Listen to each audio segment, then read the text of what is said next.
While it may be cold outside, things are getting toasty warm at Global Voice Broadcasting. Heat up your winter nights with the hottest topics, the hottest celebrities, and today's best music. It's why Global Voice Broadcasting is becoming your 24/7 home for the music and talk you want right now. Discover your favorite shows and music anytime at globalvoicebroadcasting.com.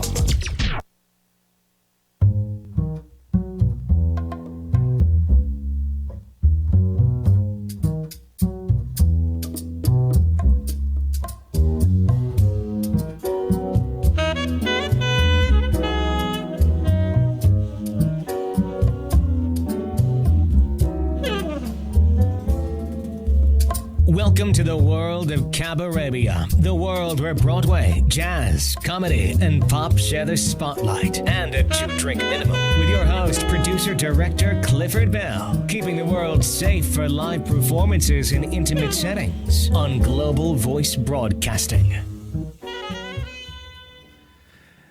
And welcome back.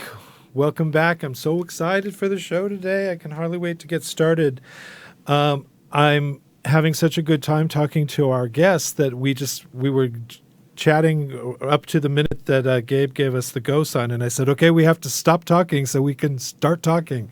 I'm really excited to introduce you to our guest this week, Mr. ARTIE BUTLER. ARTIE BUTLER is one of the most acclaimed composers, arrangers, producers. He's really a legend in the music industry. Over 100 hit singles, participated in at least 100 hit singles, and virtually every major musical star you have worked with, literally. Hi, ARTIE. Hi. I'm gonna flatter you before I let you talk. I'm so embarrassed. I'm gonna have another cookie and leave. Let me just show a few pictures and then we'll talk to you. So here's a little song some people might be familiar with, Louis Armstrong's recording of Wonderful World. Look at my hair. I know, it's nice. You should have brought that with you today. I have it home. And one of ARTIE's most prolific collaborators, Barry Manilow. There's a very rich vein of conversation we're going to have about that in just a little bit. And Mr. Neil Sedaka. Oh, wait, there's a better picture of just the two of them, I think. That's what you got? Okay, there's a picture there of ARTIE and Neil Sedaka. And then also for anybody who watches this show knows how much I love the song Here's to Life. I actually talk about it a lot on the show. I love that song. Wow. It's one of my very favorite songs, if not my favorite song. It's the most exquisite song ever written. And along with Phyllis Molinari, ARTIE here is the composer of that beautiful song, which we will talk about. And then I have one more picture I want to show before we actually get started. My guest in the studio last week was Corky Hale, who is long married to Mr. Mike Stoller. And she told me when I said... My mentor. I understand that. Along with Jerry Lieber. That was so funny.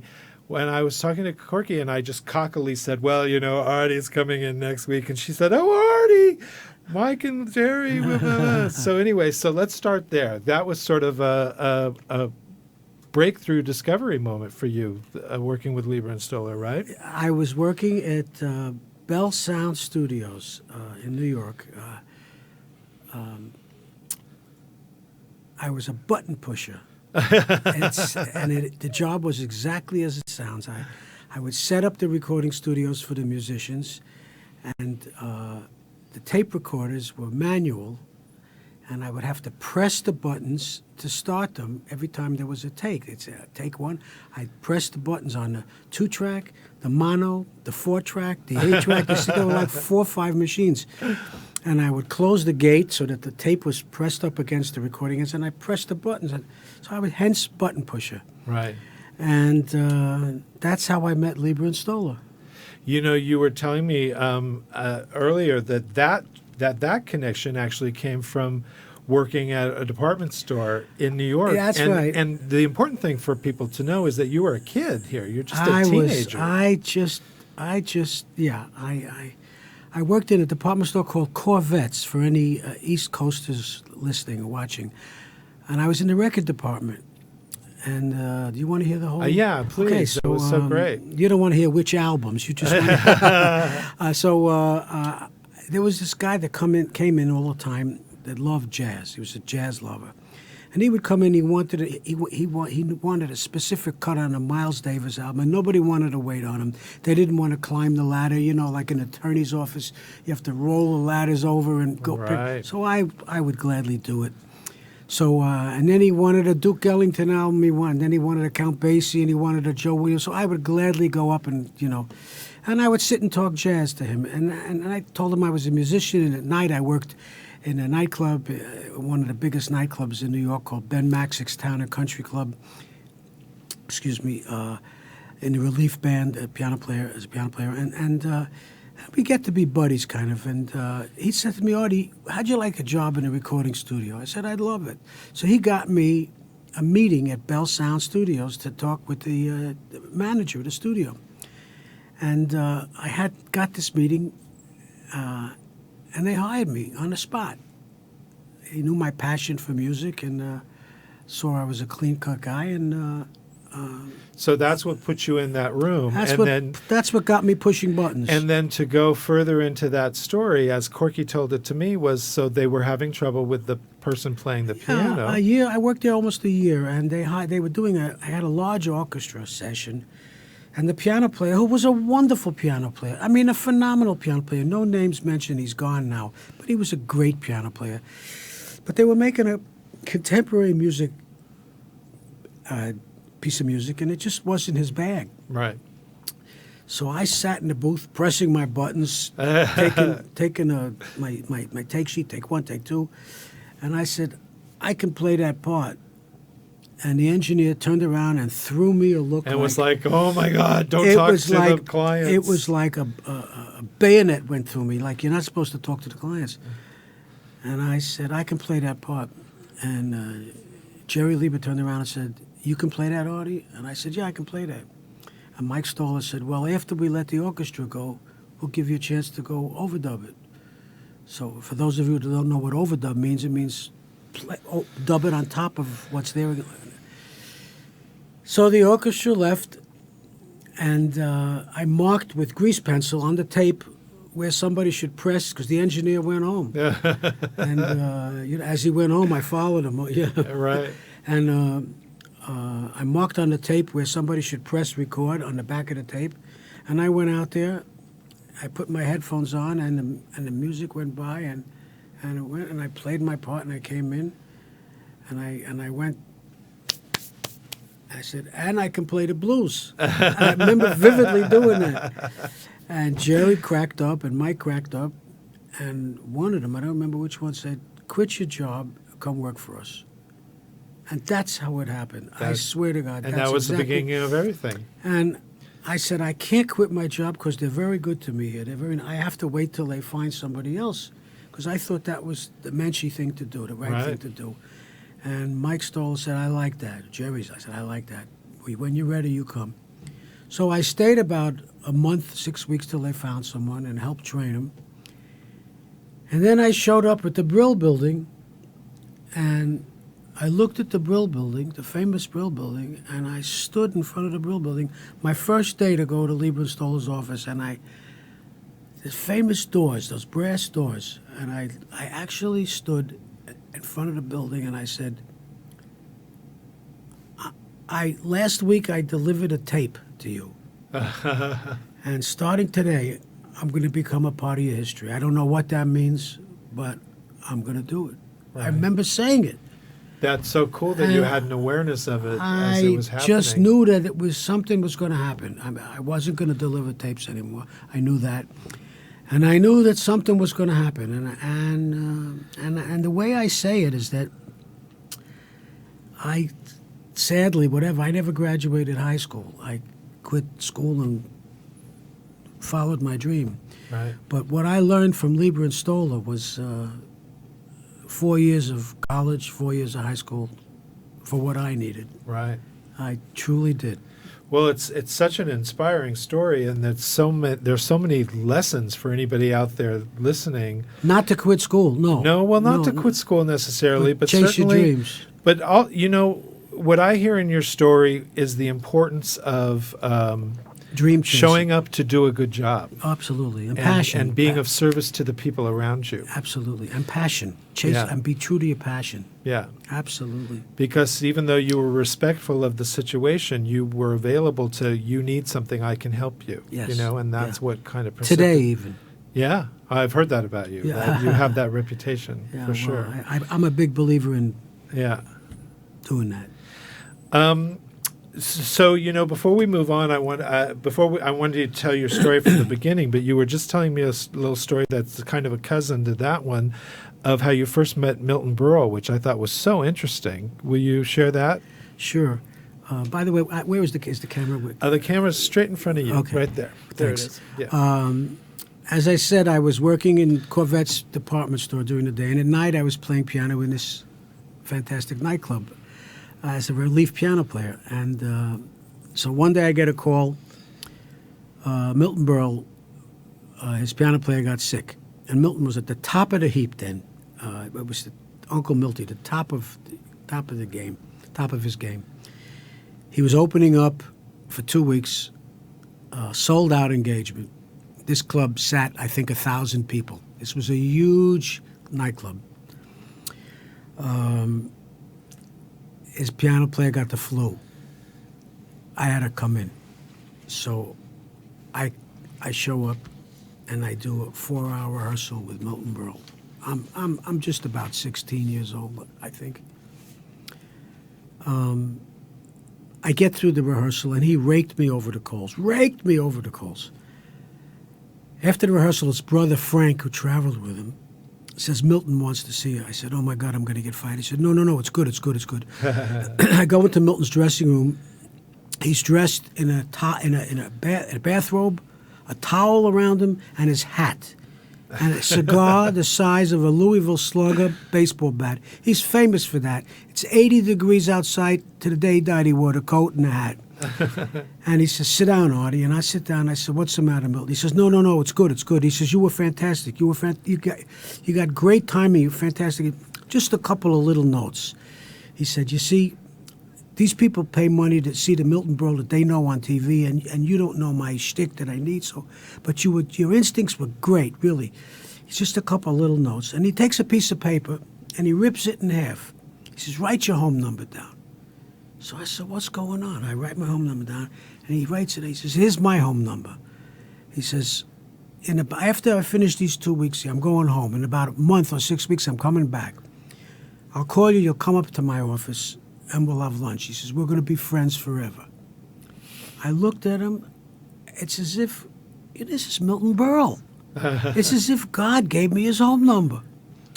So I said, thanks, Milton. And I played the next 2 nights. I played his first 3 nights till his piano player got better.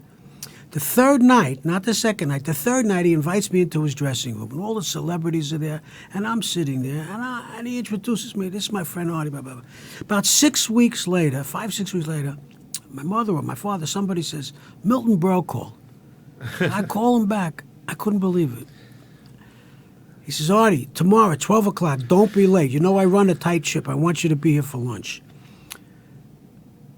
I show up at his office at 10 to 12.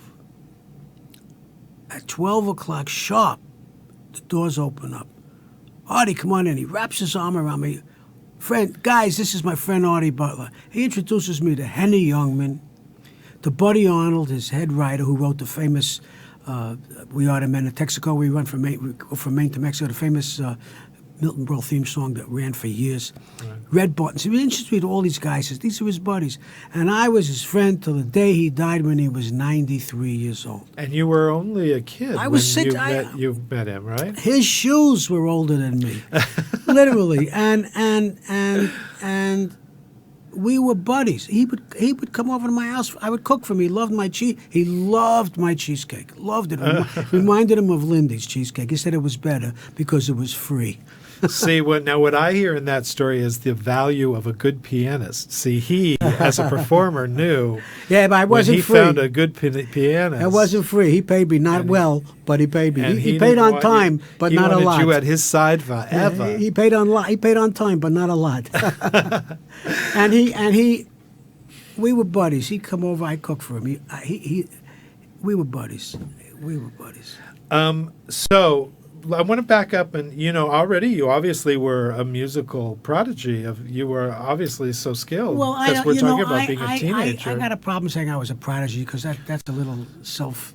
Right. But you must have been good. I was good, but here's the thing. I believe you're given this gift, and you take the ball and you run with it, and you run as fast and as hard and as far as you can while you're able to. Because when you're gone, you don't take the gift with you. Somebody else has the gift. Really. Yeah. Well, let's get real here. I understand. You don't own that gift. Before I show some pictures from childhood, I just want to say for our listeners, for our people watching. So Louis Armstrong's "What a Wonderful World," Barry Manilow's "Copacabana," Dionne Warwick's "I Know I'll Never Love This Way Again," Gladys Pipp, "Neither One of Us Wants to Be the First to Say Goodbye," Joe Cocker, "Feeling All Right," Neil Sedaka, "Laughter in the Rain," Neil Diamond, "Cherry Cherry," Barry Manilow, "Even Now," Vicki Lawrence, The Night Went Out in Georgia. Yeah. On Broadway, Janis Ian's "Society's Child," "The Boy from New York City," "Chapel of Love." These are a few of the songs that Artie has composed, arranged, Well, not composed. produced. Arranged. I've been part of. Part of. Yeah, Chapel of Love, Mike Stoller arranged, but I played the chimes on that record. There So you go. on my website, I'm very specific that I either arranged or played on or had Right. something to do with. Right. So Gabe, let's show some pictures from childhood. We have you at the piano as a Yeah. tot. Yeah, on the one on the left, I really wanted to be an Arthur Rubinstein. How could you not want to? Right. One of the great living pianists of all time. And Errol Garner, Oscar Peterson, throw those guys in too, because I'd be happy being one of those guys. Any one of those guys.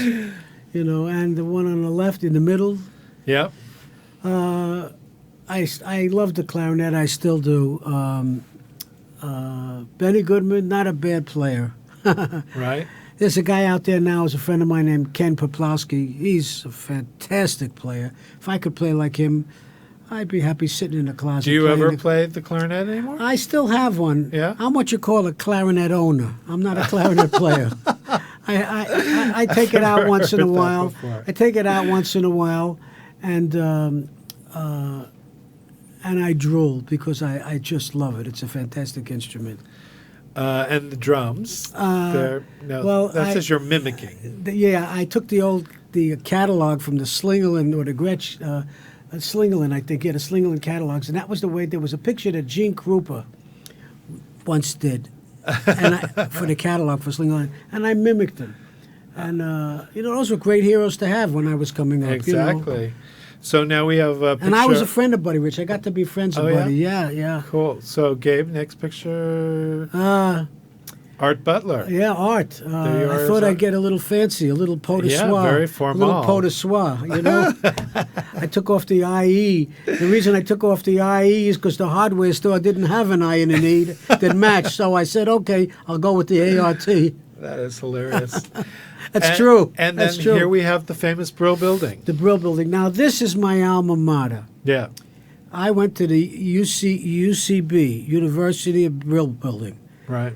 This is the famous Brill Building. That Gabe, all, I think that there's all another of, picture all of us with came. Artie in front of it. That was Yeah, in a cold winter. somewhat recent. Yeah, that's the Brill Building, the Tin Pan Alley, the capital of the Tin Pan Alley from those old days. That used to be full of music publishers, songwriters. It was the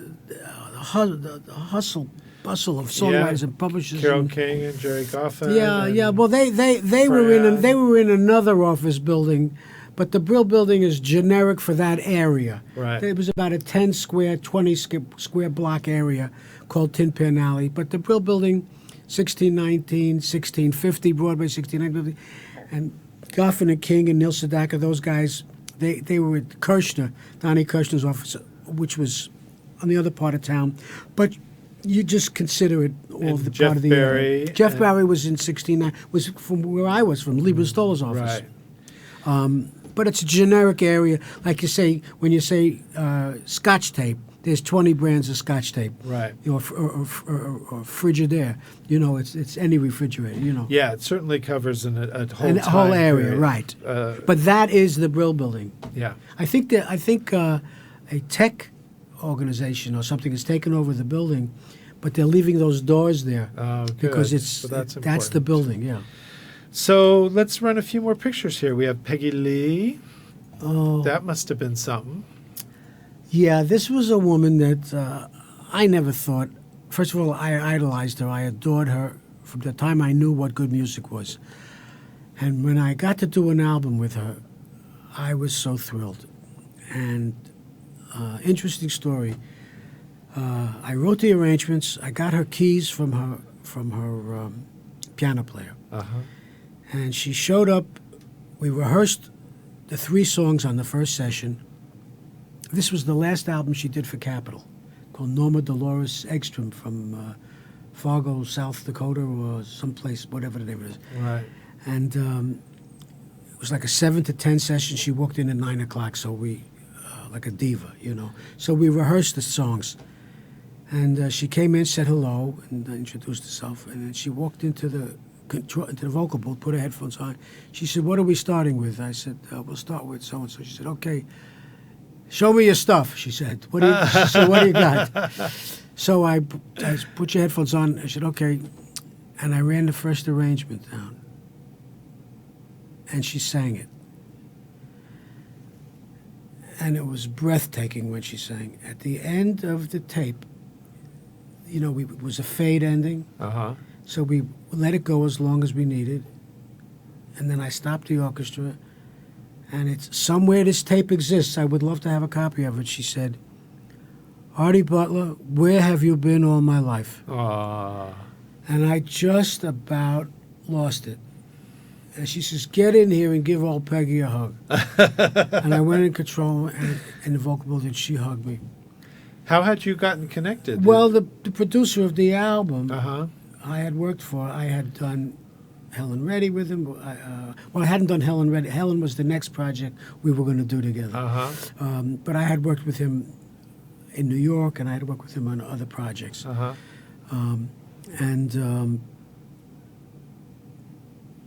We were so excited. Tommy Catalano, his name was. We were so excited to work with her. I stayed up the night before, checking every note to make sure. I mean, this was Peggy Lee. Right. This is not some. Do you remember the songs? Love is here. Do you know what I mean? Do you know what I mean? Oh, well, I don't want to put you on the spot. Yeah.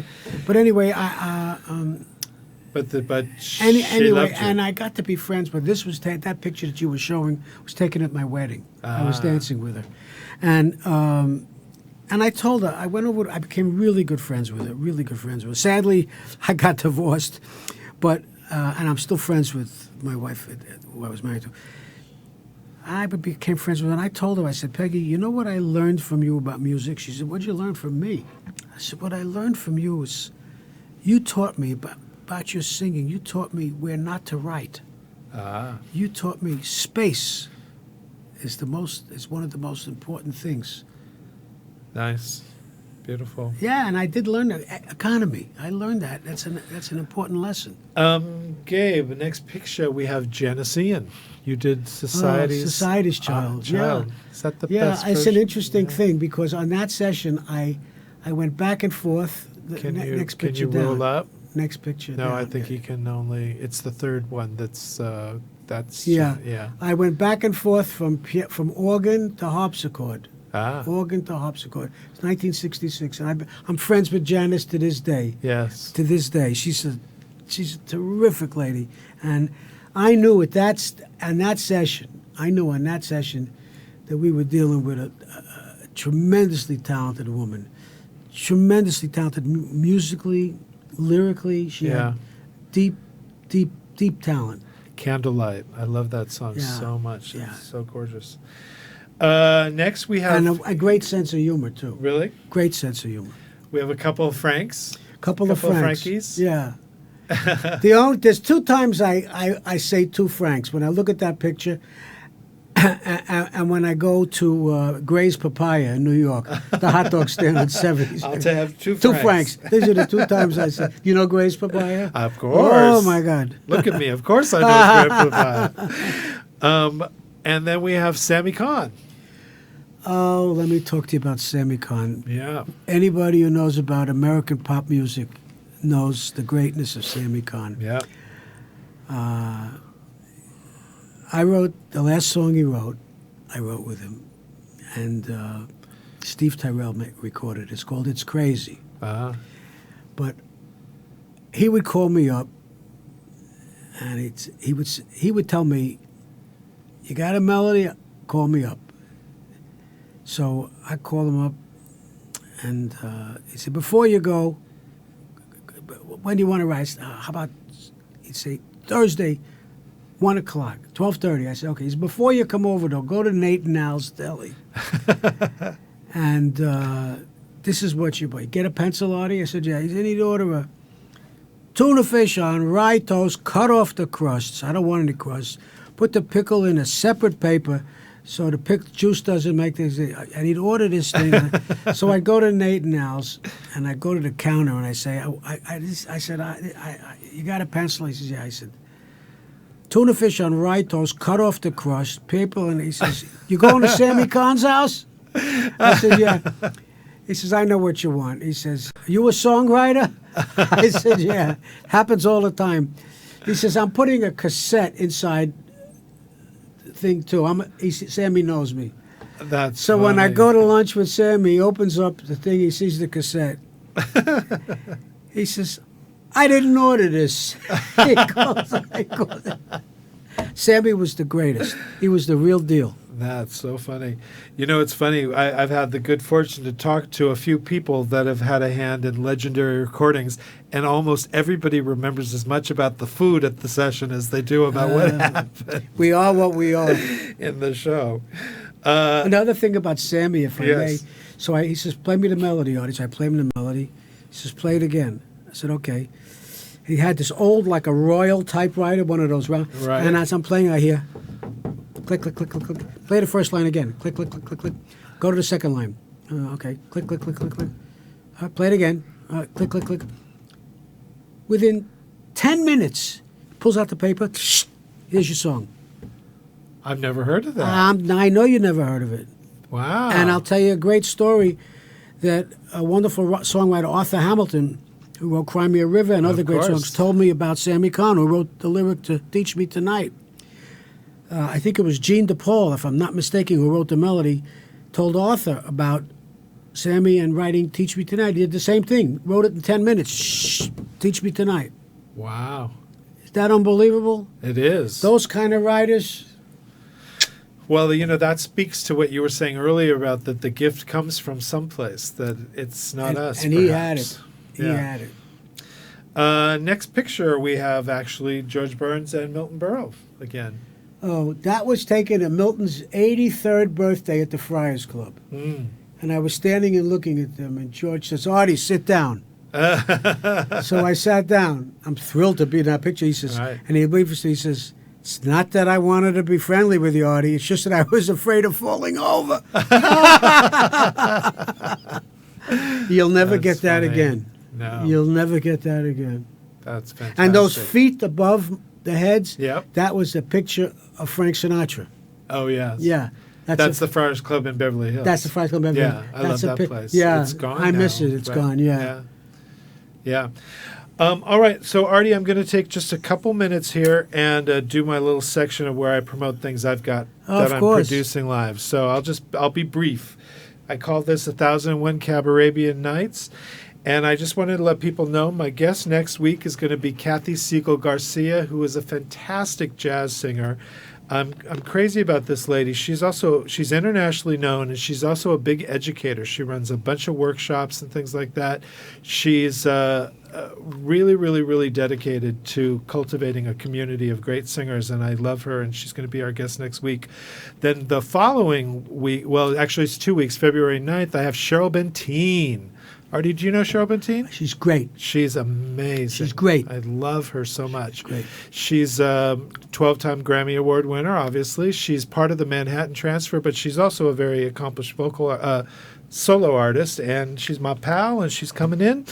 And then on January 26th, I'm going to San Diego for the Cabaret Awards, the second annual Cabaret Awards. If anybody watched last week's show, that's Tim Moore and David Lucky who are going to be along. And then also we have David Lucky. Ray. I'm going to tell you about him in just a second. Ray Jessel is going to be at that evening. That's in San Diego, Monday night, January 26th, for anybody watching this in real time.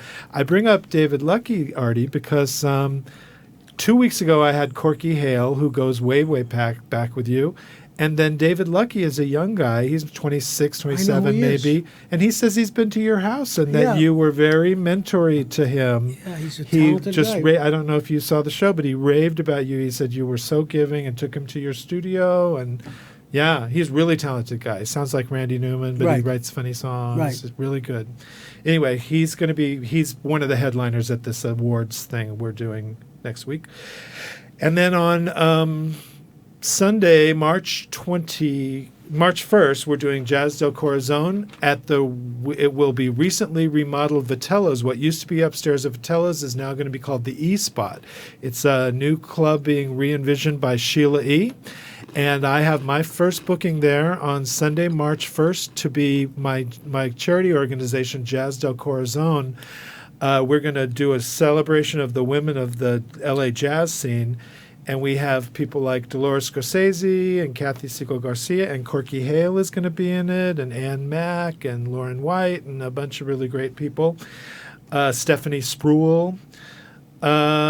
And then also, I'm getting ready to do the CD release party for Lauren White and the Quinn Johnson Trio. Do you know Quinn? Quinn is Steve Terrell's longtime musical director. Yeah. Phenomenal piano player and a lovely guy. He's a wonderful guy. He's a very Phenomenal good friend of piano mine, player. and we do a lot. We're producing an album right now. Great piano player. And it's about to come out, and I have a little promo blurb here that my associate producer Andrew Apple filmed at one of our recent recording sessions. So this is actually a promo for the show we did in New York last month, but we're going to be doing the CD release party in about 6 weeks, and I'll give you the dates on that soon. And here's the little promo of the session.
Now, Artie, you probably know a few of those people, yeah? Do you know Trey Henry on bass? I do, bass player. And Ray Brinker on drums? I do not know him, no. They're Tierney Sutton's band, Right. mostly. Right.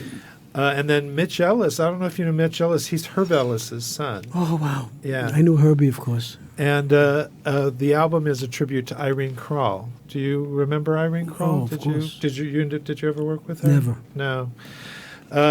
Anyway, so that's in a couple months. And I have one more shout out. I don't really know this gentleman very well, but he's a fellow podcaster and a peer and a friend, and he's doing a show at Rockwell. This is Alexander Rodriguez. He does a show called Happy Hour.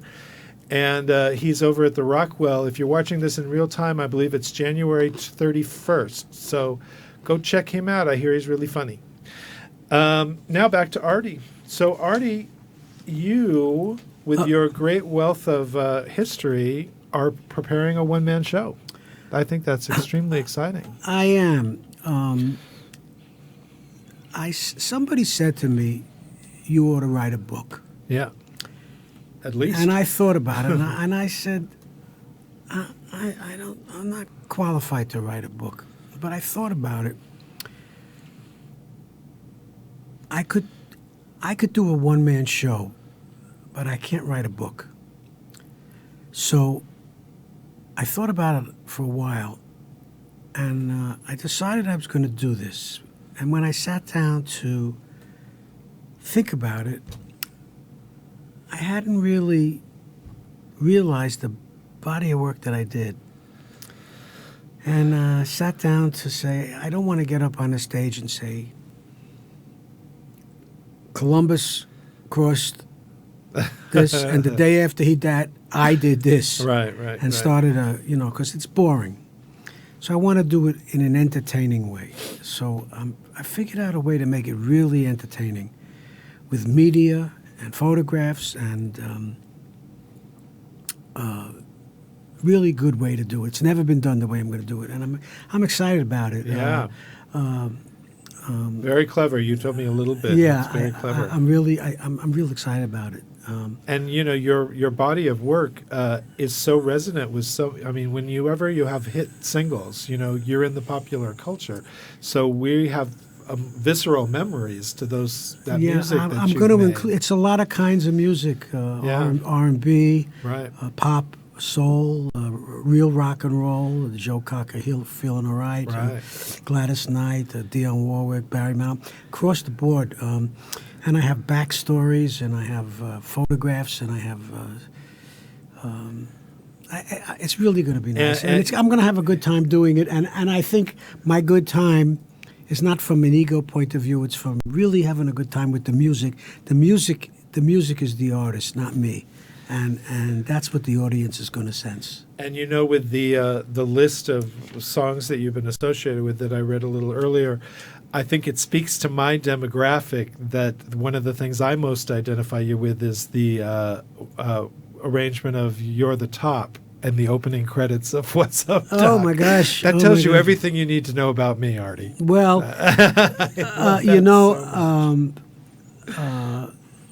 Barbra Streisand. That's such a killer arrangement. Oh, thank you. It's a Count Basie style arrangement. Yeah.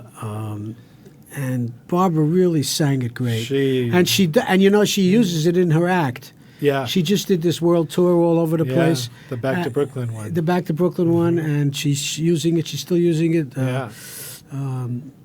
Somebody went to see her in Brooklyn in this new stadium that they opened up in Brooklyn. And she mentioned me. She mentioned that.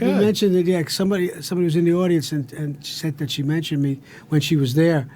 She's still using it. And you also wrote the theme song to "For Pete's Sake," which How do you know that? Well, I do a show called Cabarabia, so believe me, the people who I watch wrote that with Mark Lindsay. my show I wrote that with Mark Lindsay from the Paul Revere and the Paul Raiders. and the Raiders. No, Yes, really? yes. I didn't know that. Yeah, you see, For the love of I'm going to Pete. have you on my show. That's so funny. I'm still in touch with Mark. He's a wonderful guy. That's so great. He was one of the first. That was one of the first bands I was aware of because my 2-3 year older brother, that was his music. Sadly, Paul Revere just passed away about 2-3 months ago. Yeah. Mark and I wrote a couple of things, and I had some hit records with Mark Lindsay. I had, as an arranger, I had Indian Reservation, and Silverbird, and Arizona. Right. They were huge. Big records, and we became buds. And he was the heartthrob, I remember. Yeah, and when he cut his ponytail off. Yeah. Which I probably think he has in some Tupperware somewhere, molding away in a garage somewhere. That's funny. Yeah. He's a great guy. Mark, if you're watching this, hello to you. Hello to you, Mark. yeah. I was a fan too as a young kid. Yeah, I was a friend and a fan. There you go. He was a great guy. Is a great guy. Then also, I just want to touch on, you had a Broadway show, I know, starring Donna Murphy and written with Mike Stoller. I co-wrote the score with Mike Stoller, yeah. Tell us a little bit about and that. And the book was written by Iris Rayner Dart, who wrote Beaches. Mm-hmm. And it was a story about this grandmother who was a Holocaust survivor, and she had a daughter, and there was a granddaughter, and the granddaughter wanted to. There was this picture, and the granddaughter wanted to know the story about the people in that picture, hence the title of People in the Picture. And the daughter didn't want her child to know about that time, didn't want to know about that time, that language, those people. And it's 3 generations. And the mother would fight with the daughter, say, no, she should know about her heritage and stuff. And the mother would have dreams and dream out loud, and the picture would come to life, and the people in the picture would come to life, and hence the musical. And I'm sure we had a lot of fun doing it. Donna Murphy is an actress and a half. She is, Donna, if you're listening, this is a purposely intended ego stroke for you. Yes, Thank you. She's so awesome. She's wonderful, yes. Yeah.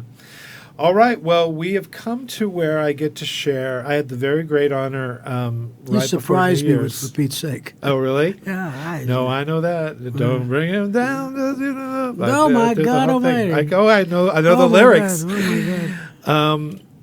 So I had the great honor right before New Year's to, I was producing a show at Vitello's, one of my little variety nights, and I just got the wild hair. I had crossed paths with Artie recently, and we had set up that you would be doing this interview today. So I just got brave and asked him if he would come and sing at my little thing, and he said yes. And it was actually Stephanie Rinaldi at Hollywood Sheet Music. Yeah. She said, Artie is great. He loves to sing. Please ask him. Don't be afraid. And I was like, oh, okay. So, Artie came and performed, did a couple songs, but I have a beautiful video of his performance of Here's to Life. And I'm telling you, I can tell you, I'm embarrassed to be so sycophantic, but Here's to Life is perhaps my favorite song ever written. Thank you. And the honor of having you sing it is one of the highlights of my career. So I'm so happy to share this video with you all. Wow. Let me tell you about this next song that seems to follow me around, thank God.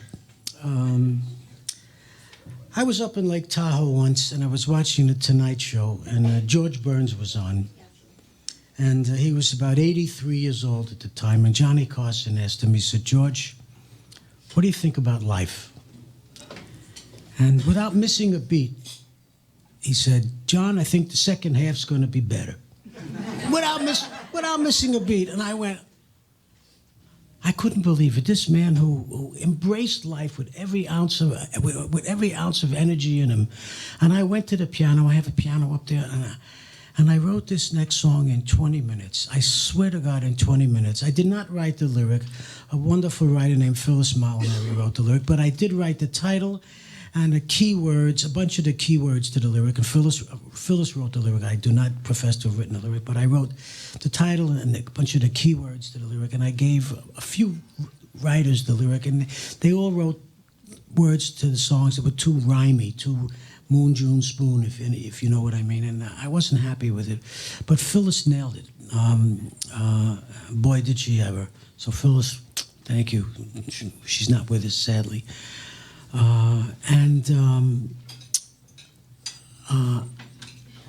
Shirley Horn made the most delicious record. I was at the recording session, and they had to pick me up off the floor of the studio with a whisk broom. I couldn't move after. And Johnny Mandel's arrangement, I think, was an oil painting. I don't think it was an arrangement. I think it was a French impressionistic painting. I just think it was delicious. And then a bunch of years later, Barbra Streisand recorded it. And what can you say? You know, I mean, that's the gift of gifts, you know. So I'd like to share this with you. I wrote it for my dad with him in mind, and he never got to hear it, but maybe I'll get to play it for him someday myself. You never know.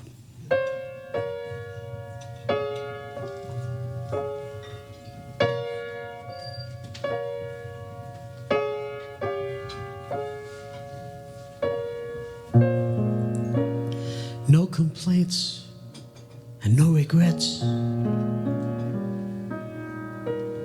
I still believe in chasing dreams and placing bets.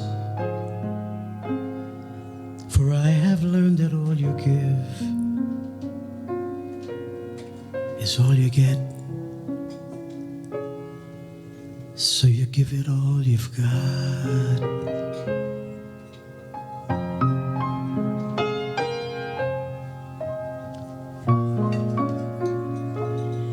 My share, drank my fill, and even though I'm satisfied, I'm hungry still to see what's down another road, beyond a hill, and do it all again.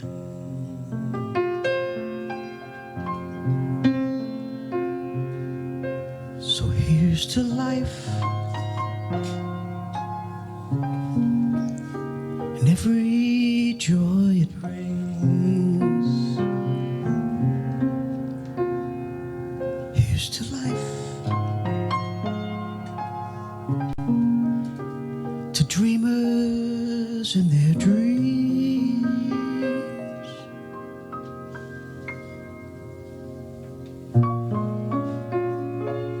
Funny how the time just flies. How love can go from warm hellos to sad goodbyes and leave you with the memories you've memorized to keep your winters warm.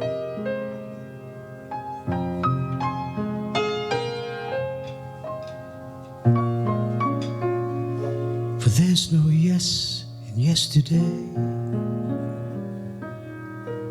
and who knows what tomorrow brings or takes away. As long as I'm still in the game, I'm gonna play for laughs, for life, for love. So here's to life and every joy it brings. Here's to life, to dreamers and their dreams.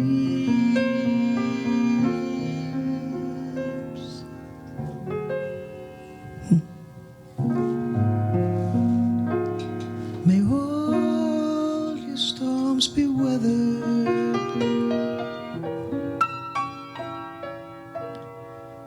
and all that's good get better.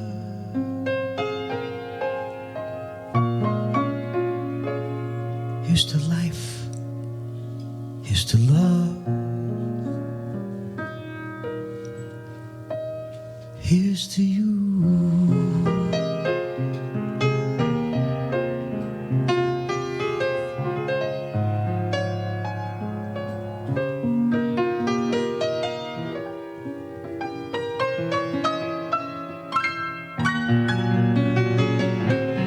May all your storms be weathered,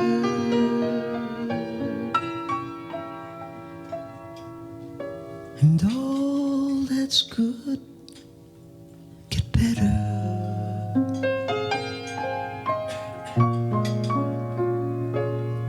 Here's to life, here's to love,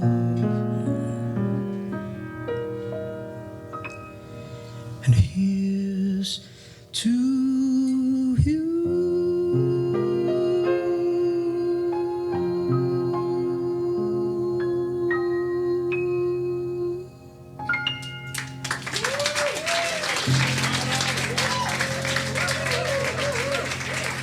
Artie Butler. The great Artie Butler.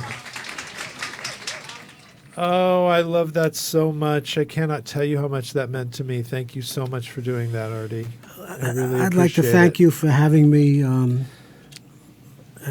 allowing me to come and look in the mirror and look at my Look at the monitor. Look at my old hair, and thank you for your kindness and thank you for having me. I really appreciate you it. so And much being here, and I want to thank you for the people watching, because to have the opportunity to hear a little bit from a person like you that is so accomplished, and and it's so inspiring, and it's also so heartwarming to see how humble you are. It. Well, but also how every good thing you did just led to another. This person liked you, and you did a good job, so they brought you to this thing. And I mean, that's what people need to hear nowadays. Well, it's about the music. It's not.